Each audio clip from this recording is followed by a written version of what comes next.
묵시적으로 동의하는 것과 똑같다. 한동안 원톱으로 이게 선거 치를 수 있겠느냐. 똑같은 방식으로 아바타처럼 거짓말을 하고 있다. 진실은 결코 가려지지 않습니다. 국민의힘이 도태우 변호사 공천을 그대로 확정했다 하는 걸 가지고 좀 짚어보려고 하는데요. 그 모습을 보면서 참 너네들은 어쩔 수 없구나 그런 생각 들었습니다. 도태우 변호사요. 두 가지가 문제가 있습니다. 하나는 5.18 광주 민주항동 때 북한군 개입했다는 것이 상식이다 이런 이야기를 하지 않았습니까? 그리고 일베 글을 계속 이렇게 실어 나르고 포스팅하고 그랬던 전력이 드러났습니다. 그래서 한동훈 비대위원장이 이거는 안 되겠다. 다시 재검토해라 라고 했는데 어떻게 됐습니까? 그냥 공천 유지하기로 했어요. 한동훈 비대위원장이 왜 재검토하라고 했는지 그 얘기부터 먼저 한번 들어보시죠. 재검토가 필요하다는 판단을 했던 것은 그 문제, 그 발언이 가볍지 않은 발언이라고 생각하기 때문입니다. 이런 문제를 그냥 민주당이 떠드는 거 봐라. 뭐 이런 식으로 밀어붙일 수도 있어요. 제가 어차피 이렇게 하면은 이슈가 죽지 않고 더 커질 수도 있을 것 같아요. 그렇지만 이렇게 저희는 정면으로 한번 이야기를 해보고 그리고 이 과정을 통해 가지고 저희가 다시 한번 여러 가지 생각해 보는 것이 우리 당이나 국민을 위해서 낫다고 생각한 겁니다. 자, 그래서 저렇게 했는데 어제 밤에 회의를 했어요. 근데 그대로 공천을 유지하기로 했어요. 그래놓고 공관위원장이 한다는 말이 이게 국민 눈높이에 맞다고 생각한다는 거예요. 신인규 위원장님. 그 회의를 해서 내린 결론이기 때문에 결코 가볍게 볼 수 없는 거고 이게 국민의힘의 입장이라고 우리가 봐도 되는 거 아닙니까? 근데 지금 도태우 후보가 지금 공천을 받았고 사실은 TK 지역이기 때문에 거의 당선은 확실하다라고 봐야 되거든요. 그래서 매우 저는 중차대한 문제다라고 생각을 하는데 이 5.18 폄하 발언에 대해서 당이 입장하고도 맞지 않는 게 있거든요. 윤석열 대통령 당선되자마자 광주로 5.18 기념식에도 참여하면서 의원들 다 와라. 우리 뭐 헌법 전문도 고치겠다. 이런 식의 허언을 지금 남발한 격이 되지 않겠습니까? 저는 이게 지금 뭐 경선 붙였기 때문에 공천 취소 못한다. 뭐 여러 가지 법률적 문제가 있는 건 맞습니다만은 이거 그대로 놔두면요. 그냥 국민의힘의 공식 입장은 5.18에 대해서 폄하하는 걸로 결론을 내려도 저는 무방하다. 한동훈 위원장 아무리 떠들고 해도 여기에 대해서 실질적인 조치를 하지 않는다면은 묵시적으로 동의하는 것과 똑같다. 저는 국민들을 굉장히 저는 우습게 보는 행동이라서 전 이번 총선에서 이 지금 TK뿐만 아니라 저 수도권에도 악영향이 있을 것이다. 저 그렇게 생각합니다. 도태우 후보는요, 그동안 또 페이스북에 일베 글들을 막 공유를 했어요. 일베가 어떤 데입니까? 아주 더럽고 추잡한 데 아닙니까? 그 공유했던 것들 한번 그 사례를 모아봤습니다. 한번 보여주시겠습니까? 지금 뭐 보면은 말로 표현할 수 없는 그런 글들, 그런 것들을 다 그냥 올렸습니다. 뭐, 최순실 허위 선동, 그러니까 박근혜 탄핵도 이건 뭐 안 된다, 뭐 옳지 않다 이렇게 했던 글들을 다 올리고 말이죠. 이렇게 일베 짓을 했는데 그래서 이제 일베 공천 아니냐, 그러니까 한동훈 뭐라고 이야기합니까? 일베가 우리냐? 일베 출신 누구 있어요? 이렇게 얘기한 거 기억나시죠? 다시 들어보시죠. 극우 공천? 일베 출신 누구 있습니까? 여기 우리 일베 출신 있어요?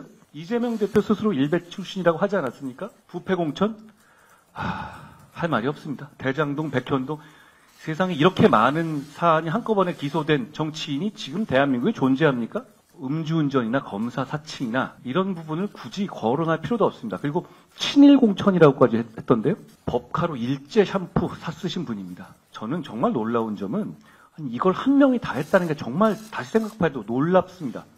그리고 또 하나 놀라운 점은 본인이 그런 사람임에도 불구하고 이런 용어들을 쏟아내놓는 어떤 그 뻔뻔함이 정말 놀랍습니다. 폐륜공천, 음란공천, 극우공천, 부패공천, 이거 다 이재명 대표가 이재명 대표 스스로를 공천한 것, 그것을 지칭하는 말이라고 국민들께서 바로 알아보실 거라고 생각합니다. 김정우 원장님, 한동훈 비대위원장은 이재명 대표 없으면 어떨 뻔했을까 하는 생각이 드는데 말끝마다 뭐 하면 이재명으로 이제 넘어가지 않습니까? 예. 그런데 일베 여기 누구 있어요? 뭐 그러는데 옆에다 두고 왜 일베를 찾아요? 말씀하신 것처럼 예를 들면 일베들 모아놓고 지금 국민의힘을 갖다 끌어가겠다는 거 아니겠습니까? 누가 뭐 본다고 하더라도 저는 제일 웃긴 게 뭐냐면 이재명 당대표 막 공격을 하고 있는데 아니 자기가 모셨도 그리고 본인 스스로가 그 사람의 아바타라고 하는 사람이 아까 말씀드렸듯이 2년도 안 되는데 부부가 벌인 행동을 보십시오. 그런 행동들에 대해서 눈을 감고 있고 이 문제 특히 전 제일 큰 문제가요. 5.18 문제 같은 경우는 반헌법적인 발언이에요. 아시겠지만 4.19라고 하는 건 독재에 저항을 하는 거거든요. 4.19 하나만 얘기하는 게 아니라 저희 대한민국에서는 독재는 절대 용인할 수 없어라고 얘기하는 건데 5.18 문제와 관련해서 저렇게 얘기하는 건 독재를 용인하는 거나 마찬가지의 얘기인 것이고 또 하나는요. 일베 문제를 떠나서요. 부정선거 얘기했던 사람이에요. 도태우라는 사람이. 민주주의에 대해서 제가 볼 때는 전혀 인정하지 않는 인간이거든요. 그러니까 저런 인간들을 모아가지고, 그러니까 제가 볼 때 쓰레기들을 모아가지고 공천을 하고 있으면서 누구한테 예를 들면 문제제기를 하는지 잘 모르겠고요. 말씀하신 것처럼 저는 이 한동훈 비대위원장이 좀 민주당에 왔으면 좋겠어요. 민주당에 와가지고 한번 욕을 작살나게 얻어먹어야 정신을 차리지. 민주당 좀 깨끗하게 가게 해주세요. 알겠습니다. 예, 죄송합니다. 예. 네. 근데요, 저는 저걸 좀 분석할 필요가 있다고 생각합니다. 김주정 의원님, 저는 국민의힘이 반드시 지금 옳지 않는 일이잖아요. 예. 그런데도 불구하고 왜 저렇게 하는가를 가만히 생각을 해봤는데, TK가 흔들리나? 그런 생각이 들어요. 그러니까 이제 이렇게 대체로 보면 지역 감정을 자극하는 것은 자기들 지지층이 흔들릴 때 그 반사적으로, 그러니까 이제 대표적으로 우리가 기억하는 게 노태우가 광주에 와서 돌 맞는 장면. 이제 그런 것들로 지역 감정을 자극해서 대선을 치렀지 않습니까? 네. 또 하나는 제가 생생하게 기억하고 제가 사실 당했던 건데 취재기자 시절에 이제 총선을 앞두고 이렇게 국회를 취재하는데 갑자기 정영근 의원이라고 기억나시죠? 네. 안기부 출신이에요. 출신. 예. 근데 갑자기 막 일어나더니 이제 가만히 있다가 우리 카메라 기자랑 이렇게 같이 취재하러 들어가니까 카메라를 보더니 갑자기 일어나서 지역감정 발언을 하는 거예요. 이건 뭐지 하면서 이제 열심히 이제 취재를 해서 보도를 했는데 나중에 내가 당한 거죠, 그건. 지역감정 발언을 막 본인이 해가지고 비판을 받으면 지금은 이제 저는 TK나 PK나 영남 지역 주민들이 의식이 깨어 있어서 혼을 내실 거라고 믿지만 그때 당시만 해도 그렇게 하면 막 휩쓸렸어요. 그걸 일부러 자극하고 그러려고 그 짓을 했는데 그때만 해도 제가 조금 단수가 낮아가지고 넘어간 거였죠. 그래서 이번에도 보면서 혹시 TK가 흔들리니까 이런 짓을 하려고 한 거 아닌가 그런 생각이 들더라고요. 박근혜 전 대통령의 눈치를 요만큼은 보는 것 같아요. 그래서 유영아, 도태우는 공천할 수밖에 없었다 이런 생각이 들고요. 아까 한동훈 위원장은 뭐 여기 일베 누구 있습니까 했는데 있었잖아요. 도태우 후보가 버젓이 퍼날르고 글 공유하고 하면서 더한 얘기도 막 하지 않았습니까? 그런데 또 비슷한 일이 또 한 번 있었잖아요. 민주당은 음주에 가산점 줍니까? 이렇게 얘기했었는데 국민의힘에도 17명의 음주운전 전력 가진 후보가 지금 공천을 받은 거 아닙니까? 그러니까 한동훈 위원장이 저희가 처음에 그 예상했던 대로 말이 너무 많아지면 실수하기 마련이고 이종섭 장관 건이나 이런 거 얘기할 때 막 버벅거리는 거 저희 다 보지 않았습니까? 특히 이 공간위에서 11시간 끝에 결국에는 국민의 눈높이에 맞다 이러면서 2번 사과했으니까 눈높이에 맞다 이렇게 하면서 공천을 유지하기로 한 것은 한동훈 위원장 원탑 체제로 선거를 치르겠다고 하는데 그 말이 안 먹히고 있다는 반증이라고 저는 생각합니다. 그래서 한동훈 원톱으로 이게 선거 치를 수 있겠느냐 이런 말이 국민의힘 내부에서도 나오고 있는 것이죠. 결국은 이제 국민의힘이요 어떤 집단인지를 보여주는 것이라고 생각합니다. 역사를 부정하는 집단이 돼버린 거예요. 도태우, 유영하 공천의 의미가 어디에 있다고 생각하십니까? 5.18을 폄훼하고 5.18 정신을 부정하는 발언을 한 사람을 회의까지 해가지고 공천을 준 것. 이것은 5.18 정신을 부정하겠다는 국민의힘의 입장을 보여준 것입니다. 박근혜 전 대통령의 최측근 유영하 변호사를 공천한 것. 지금 2군데 다 대구입니다. 막대기만 꽂아도 당선된다고 하는 그 지역에 빠찌 달아주는 것은 뭡니까? 탄핵을 부정하는 겁니다.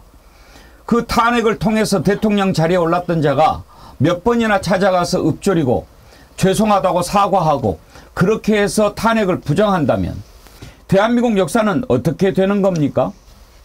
이게 지금 국민의힘의 모습 아닙니까? 얼마나 뿌리 깊은지 우리가 한번 돌아볼 필요가 있습니다. 지금도 기억하고 있는 5.18 망언 3인방이 있죠. 김진태, 이종명, 김순예 어떤 얘기들을 했습니까? 다시 한번 들어봅시다. 5.18 문제에서만큼은 우리 우파가 결코 물러서는 안 된다고 생각합니다. 5.18 사태가 발생하고 나서 5.18 폭동이라고 했는데 10년, 20년 후에 그게 5.18 민주화 운동으로 변질이 됐습니다. 종북 좌파들이 지금 판을 치면서 5.18 유공자라는 이상한 괴물 집단을 만들어내면서 우리의 세금을 축내고 있습니다. 자, 저런 발언을 했습니다. 그래가지고 그 뒤에 징계를 하니 어쩌니 뭐 그랬다가 다 또 유야무야 됐지요. 저것만 있습니까?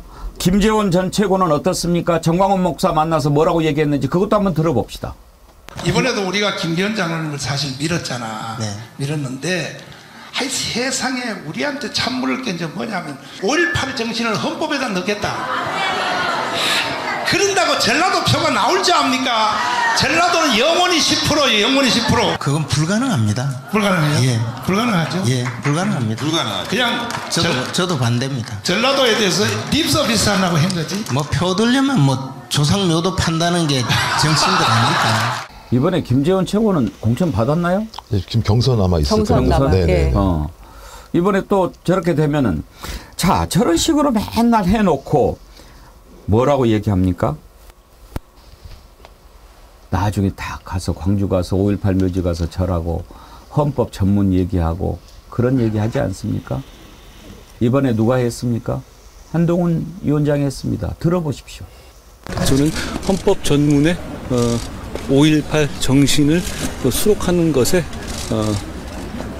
적극적으로 찬성합니다. 그리고 그 방식을 어떻게 할 것인지에 대해서 당 차원에서 잘 논의하겠습니다. 그리고 그 입장은 저희 당의 그동안의 입장과도 다르지 않습니다. 재추진하실 생각도 혹시 있으신가요? 헌법 개정이라는 것 자체가 사실 지금 굉장히 헌법적인 이 숙제가 많이 있잖아요. 지금 본격적으로 논의되고 있는 상황으로 압니다. 그 절차적으로 언제 하느냐의 문제가 그렇게 중요하지는 않다고 봐요. 왜냐하면 나중에 제가 반대하면 이 장면을 트십시오. 저는 적극적으로 그냥 찬성한다기보다 우리 헌법 전문에 이 5.18 정신이 들어가면 우리 헌법이 훨씬 더 풍성해지고 선명해지고 더 자랑스러워질 것 같은데요. 뭐 어떻게 그러면 지금 들어야 돼요? 다 거짓말이죠 뭐. 아시겠습니다만 부끄러움을 모르면 사람이 아니라고 얘기했는데 전 제가 볼 때는 윤석열, 한동훈 두 사람은 전두환의 후예다 이런 생각이 들어요.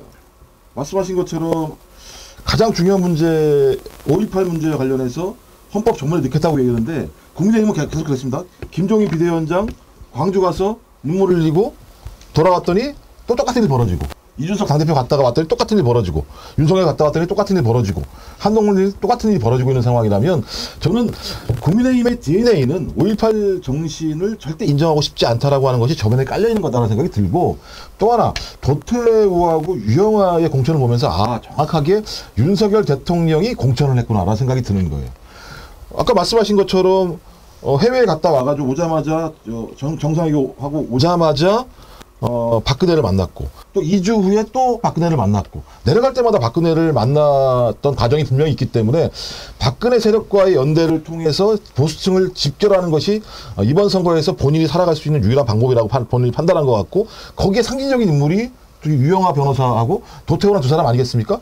근데 도태우라는 사람이 발언을 들어보게 되면 반헌법적인 발언을 분명히 했음에도 불구하고 11시간 동안 회의를 해서 만장일치로 다시 공천을 유지하기로 했다라는 건 대통령의 뜻이 아니면 제가 볼 땐 다른 뜻을 어떻게 이해할 수 있는 것인가. 왜냐하면 한동훈 비대위원장 같은 경우도 문제가 있다고 제가 브레이크를 건 거잖아요. 그 부분에 대해서. 그러면 저희 비대위원장이 브레이크를 건 상황들을 공관위원들이 11시간 동안 토론해서 다시 유지하기로 했다면 그 상위에 누가 있다라고 우리는 이해할 수밖에 없는 측면이 있다.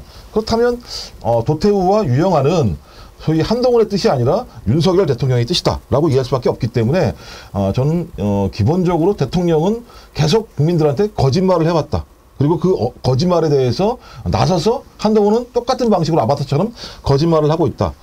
선거 때 표를 응징하는 수밖에 저는 다른 방법이 없다고 생각을 합니다. 근데 김주정 의원님 지금 하는 거 보면은 이제 한동훈 말빨도 안 먹히는 것 같다는 생각 들지 않습니까? 안 먹히는 거죠. 지난번에 그 김연아 의원 것만 하더라도 그때는 조금 먹혔어요. 그래서 김용태 전 의원으로 이제 그 전략 공천을 했었죠. 김연아 의원을 다수 공천 줬다가 그때까지만 해도 조금 그래도 그 비대위원장으로서 말이 좀 먹히는구나, 영이 서는구나 이런 생각을 했는데 지금 이 도태우 후보 건에 와서는 결국에는 용산 맘대로 그 공천 전반적인 결과를 놓고 보더라도 친윤들은 다 된 거 아닙니까? 그러니까 한동훈 위원장을 미리 땡겨서 끌어다가 조금 일찍 등판을 시켰는데 결국에는 이제 할 일 다 했다라고 보는 게 아닌가 싶어요. 그래서 이 건들을 놓고 봤을 때 광주에 대해서는 정말 이랬다 저랬다 정말 지긋지긋한데요. 이 5.18과 관련된 이 국민의힘 또 이 정권의 태도에 대해서는 정말 지긋지긋하다 이 말 외에는 더 정말 할 말이 없을 정도로 기가 막힌데요. 당선 딱 되고 나서 기차 막 통째로 빌려가지고 의원들 다 데리고 5.18 그 기념식 갑니다. 이렇게 하면서 막 보여주기식으로 했잖아요. 그리고 한동훈은 또 가서 헌법 전문 넣겠다고 했잖아요. 그런데 완전히 반대되는 후보 공천을 해놓고도 그게 국민 뜻이라고 주장하고 있고 또 최근에 민생토론 그게 어떻게 시작이 된 겁니까? 부처 업무 보고를 그냥 국민과 대화 형식으로 예. 토론 형식으로 한다고 15번 한다고 하지 않았습니까? 그런데 거의 지금 선거운동을 자처하면서 온 나라를 다 다니고 있으면서 19번을 했거든요.